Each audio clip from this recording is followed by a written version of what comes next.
Hi everyone, this is Will here, and in this video I'm going to be showing you very quickly how to use PBR Painter to generate really cool and customizable edge wear for your model. So I'm going to use a cube just to be simple, but if you're following along, the exact same principles apply to any kind of model. So definitely if you have something you want to do it on, definitely open that and just follow along with the workflow as I'm doing it.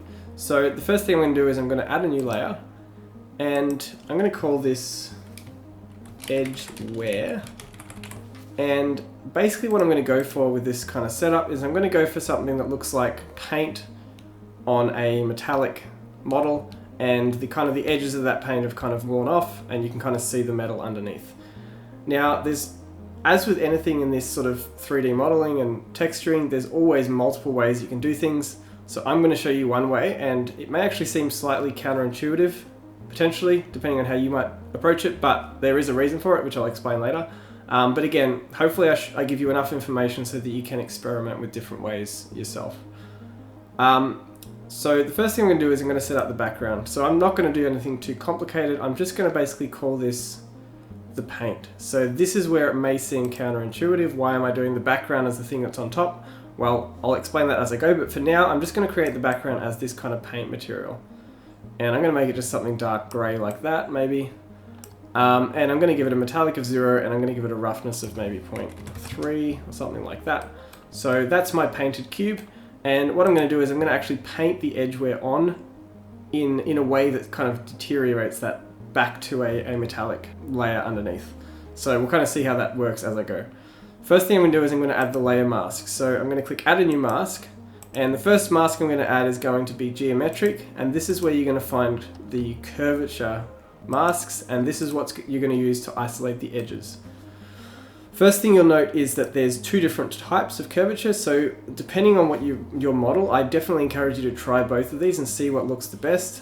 The simple method basically just isolates the pointiness in the geometry, and because of that it won't work for something like this that isn't subdivided, because you need subdivisions to kind of get those edges, to sort of find the edges, but in some cases that will work really well. In my case, I'm going to use the one with the bevel, and the way that this works is it uses a bevel node to isolate the edges, and as you'll see, it works really nicely for a simple geometry like this. Next thing you'll note is that it requires cycles, so I did put in the link, in the title and the description of the video that you could do this for Cycles and Eevee, and the way that we're going to do that, as I'll show you, is baking. But for now, we're going to jump across to Cycles, and I'm going to click Preview Mask Stack on Mesh, and I'm going to click render mode, and now you can see that bevel approach is really nice in the sense that it's picked up those edges really nicely. So I'll just quickly go across. You'll notice that again with the simple method you're just not going to get anything. Even if you play around with this color ramp, it just can't detect those edges. So using the bevel method, you have a couple of different options. The samples is going to basically determine for each of your samples during the cycles rendering, it will determine how many samples to use for the beveling. So in other words, it's basically going to make it look more or less noisy. So if you leave it as default, it is pretty much set up so that it should work pretty well. So I'd leave it as default for a start. You can always redo it and increase it if it looks a bit too noisy. The second thing you can do is you can change the bevel radius, and we'll kind of I'll show you what that looks like. So basically, as the name suggests, it's just increasing the radius of this beveling and therefore of the mask that's using that beveling. And what I would definitely advise is to do something pretty big, because you're going to pull this in later when you add more detail to it. So I like to do something like that just so I've got a lot to work with once I actually bake it in. Because once you bake it in, you can't obviously go further, but you can pull it back in with color ramps and things like that. Alright, so now that that's set up, in order to get it to a baked map, the way I'm going to do that is I'm just going to click this merge button, and it says merge visible masks, and it's primarily for merging masks, but you can use it for one, and what it's going to do is it's just going to bake whatever's in this mask to a alpha map. So I'm going to click that. I'm going to drop this to 2, actually I'll leave it at 4K. You probably don't need it that high, because once you add more masks later, procedural things, you'll probably won't need it that high, but just depending on exactly how you're going to use it, you may want to use a high resolution. So I'm going to leave that, and I'm going to click OK, and I'm just going to jump ahead to where it's finished in the video just so I'm not wasting your time. Alright, so that's baked now, and one thing I forgot to mention is that basically increasing that bevel samples is going to increase the time it takes to do that baking, which could be a while. If you're using 4K, it actually does take a little while. So depending on your system specs, you may want to drop that resolution or drop the samples if you can get away with it. Just be aware of that. Alright, so that's kind of baked in now, and as you can see, if I now go across and swap back to Eevee, we now have the mask baked in, which is kind of shown over here. You can click this layer to kind of go back to your normal painting. I might actually set it up so it does that automatically. I don't like that it kind of sits on the mask over here, but I'll do that for a later version. Anyway, the point is we've now got this edge mask in here. So this is the kind of this is now going to kind of form the base for the all the stuff we're going to be doing. So this is like which I'm going to call the edge mask. And we're going to add some other masks to kind of modify this and make it a bit more interesting. So from this point, essentially it's up to you what you do. You can basically use this as your edge detection and then just do any number of things to make it look however you want it to look. I'm going to show you a couple of simple examples, but as I said, play around with it and do what you need to do to make it work for you. So try all these different things in here and just see what kind of works best. I'm going to add a procedural. And I'm going to do, for the very first thing I do is just go down to the bottom color ramp for the mask stack, and I'm just going to pull this in, and that's going to basically let me get that kind of edge wear effect. So I think that looks pretty cool. I'm going to add the detail, increase the detail of this procedural and the roughness, so it kind of looks a bit less smooth on the edges. And do I play around with this size? Probably leave it as it is. I think that's fine. Alright, so now you kind of got the basis for a bit of a rough looking edge wear mask. So I'm going to leave it as it is for now. I may come back to it later, but I'm going to turn off preview. And now I'm going to start adding my different channels to start making that actually paint onto the mesh. So first thing I'm going to do is I'm going to add Albedo. And you have a few options here. So you can do painted, which is basically going to let you just paint whatever color you want. If you want to have all these different colors like that you want to hand paint, probably not something you will use often. You can use constant, which is a good option. And essentially, as it suggests, you just pick a constant color and it will you can just adjust that as you need it.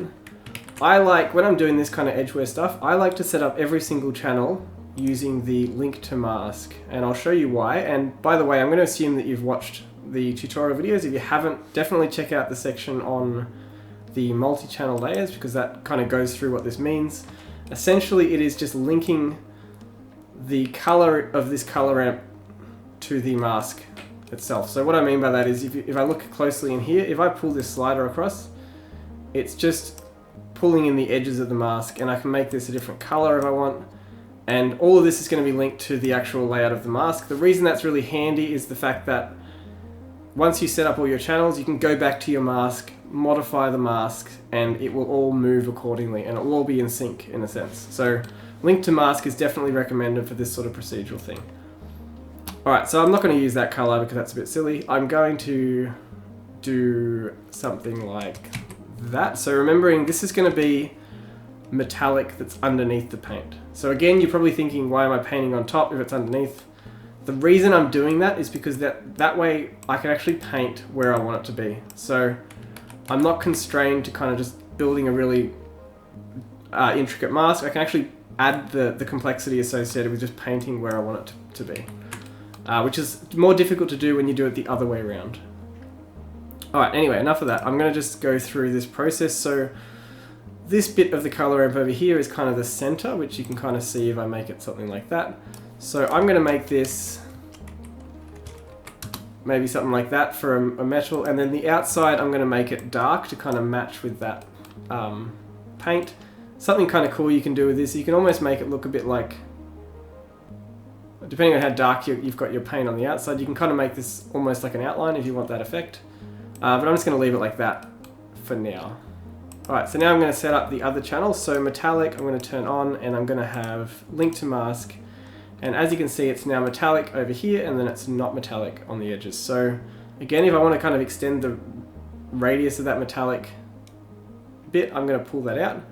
and it's just going to pull it out towards the edges a bit. So I'm going to do something like that. I can play around with this later. The roughness I'm going to turn on. Again, I'm going to do link to mask. And I'm going to do something like fairly low, maybe something like that for the metal. And I'll pull it out again so it's kind of... I might actually pull this out a bit too. Just basically trying to line these up to something that looks good.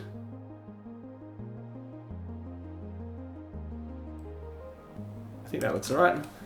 And I will add the normal as well. Probably best to leave this fine tuning until I've actually added all the channels. So for the normals, this is what's going to make it look really interesting.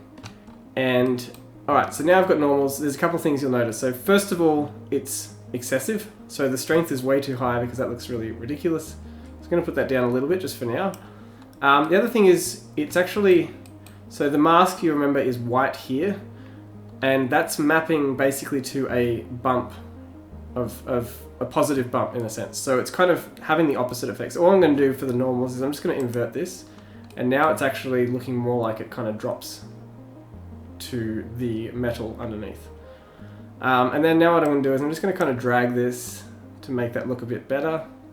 So if I zoom in on that, I kind of want a bit of a sharper edge. So maybe something like that. I might pull the color out of it so it looks a bit nicer. This is why I like to use the link to mask rather than just constant, because now you can actually fine tune how this looks. And I think I'm not going to spend too much time on it for the sake of making the video shorter, but I think something like that's fine. I'm going to drop this strength a little bit more, and I think I'll just use that. So now we've got all the channels set up, and again, if you wanted to do something more interesting, you could go a bit more complex, and you could kind of add a texture set if you wanted to use that for your metal. Like if you have a metal material, you might want to add that in here so you're actually showing this metallic material that you've already got. But I'm just going to do it like this for simplicity. And yeah, so now I can actually just paint that on. So I can either do that, I can do fill if I want. And that's kind of the basis for the edge wear. So it looks a little bit too uniform at the moment, so what I might do is I can go back into layer masks, and again I'll click preview, and I'm going to add another procedural mask, and this time I'm going to preview this one that I've got selected here. I'm going to make this a bit bigger, and I'm going to make it kind of a sharper cutoff like that, and something like that. And now what does that look like? So that looks silly. The reason for that is I'm going to drop this blend factor, so now it's kind of merging back into that edge versus the one I've got selected. So dropping this to 0 is just what I had before, 1 is just the current mask, and then you can kind of get everything in between. So I think I'll do something like that. And what that's going to do, as you'll see, is it's now making it a little bit more realistic looking. So instead of just having this constant edge wear, you've now got a bit more interesting. So now I think it kind of looks a little bit more realistic. And again, you can play around with these if you want. You can just do all sorts of things just to kind of get the effect that you're after. But I'm not going to do anything else because I think that proves the point of what I'm trying to show you. You can do interesting things as well too. You can actually add like, if you add a gradient, you can kind of do like if you want only on one side or you want only on the corners, you can do like a spherical gradient in the case of a sphere. All sorts of things. What I would say is you probably want to weigh up, in terms of the time it takes to do this, you want to weigh up building a complex mask versus just getting the paintbrush out and just actually painting where you want to go. So, you know, figure it out for yourself. Again, if you want, you can add in a texture mask to the brush. So if you don't want it just a plain like spherical or circular brush, you can do more complicated brush strokes if you want to. But yeah, so that's basically the outline. One thing I will show you just before I finish, if you wanted to have something more specific, you could, instead of adding these procedural masks, which I'll now just delete,